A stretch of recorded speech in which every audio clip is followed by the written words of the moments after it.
Der Mythos bleibt auch intakt, als 1998 ehemalige Zwangsarbeiter des BMW-Werks das Unternehmen verklagen. In der Folge treten BMW und andere Quantunternehmen wie die Varta dem Zwangsarbeiterfonds der deutschen Wirtschaft bei. Doch als ein Anerkennen von persönlicher Schuld soll dies nicht verstanden werden. Schließlich seien die Quants an BMW während der NS-Zeit gar nicht beteiligt gewesen. Man könnte natürlich banal sagen, wir haben eigentlich mit dem ursprünglichen Unternehmen, mit Ausnahme des Namens, nichts gemein. Also hätten jede Klage ruhig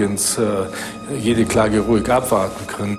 Ja, und man muss natürlich auch bedenken, dass also das Vermögen, was sie 48 hatten, das hat es ihnen ermöglicht, BMW überhaupt zu akquirieren und aus BMW das zu machen, was BMW jetzt ist.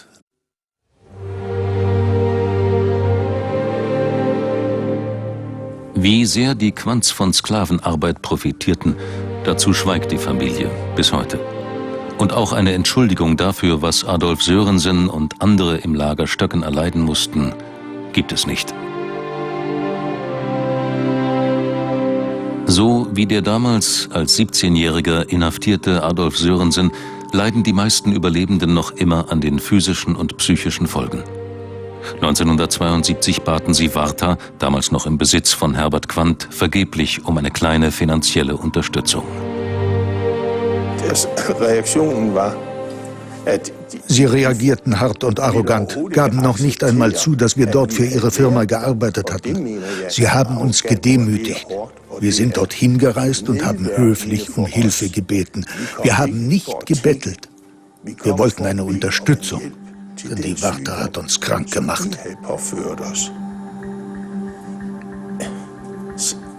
Erst haben sie mich zu ihrem Sklaven gemacht und dann auch noch zutiefst erniedrigt. Ich werde nie wieder dorthin gehen und an ihre Tür klopfen. Sie sollen mich nicht noch einmal demütigen. Ich habe meinen Stolz. Sie werden mich nicht noch einmal zerstören.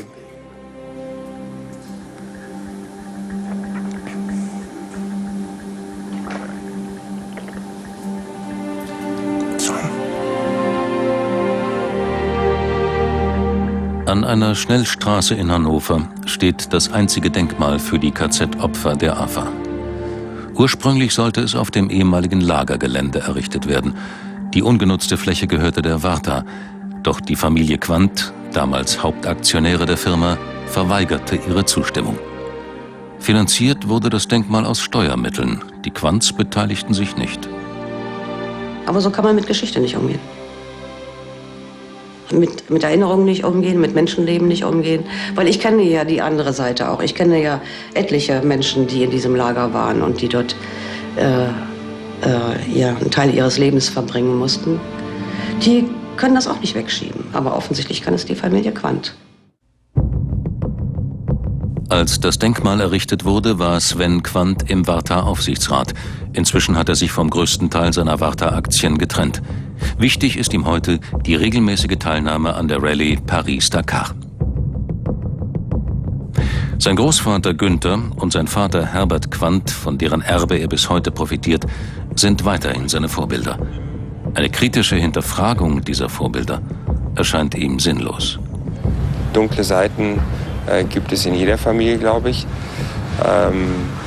Aber da gibt es nichts, also es wird weder schmutzige Wäsche gewaschen noch sonst irgendwas, denn das macht alles keinen Sinn. Gut, also Sie fühlen sich sozusagen nicht unbedingt jetzt dafür verantwortlich, in welchem Sinne auch immer. Irgendeinen Zusammenhang sehen Sie da auf jeden Fall nicht für sich selbst. Nein. Das ist so. Ich würde es gerne nur wissen. Nein. Ist...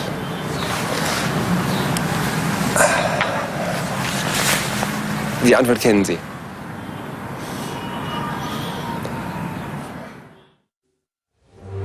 Die Antwort ist Schweigen.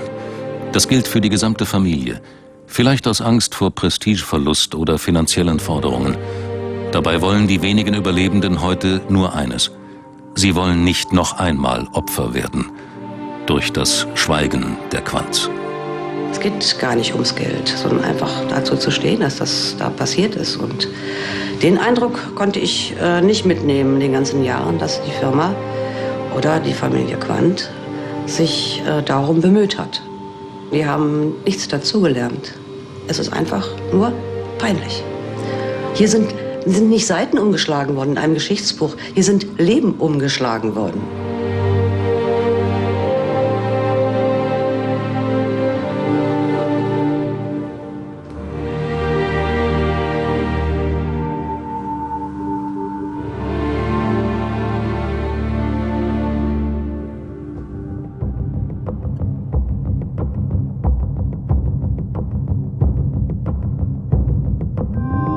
Nächste Woche startet die Doku-Reihe Wir Europäer. Sie ergründet, wie sich in den unterschiedlichen Ländern Europas eine gemeinsame Zivilisation entwickeln konnte.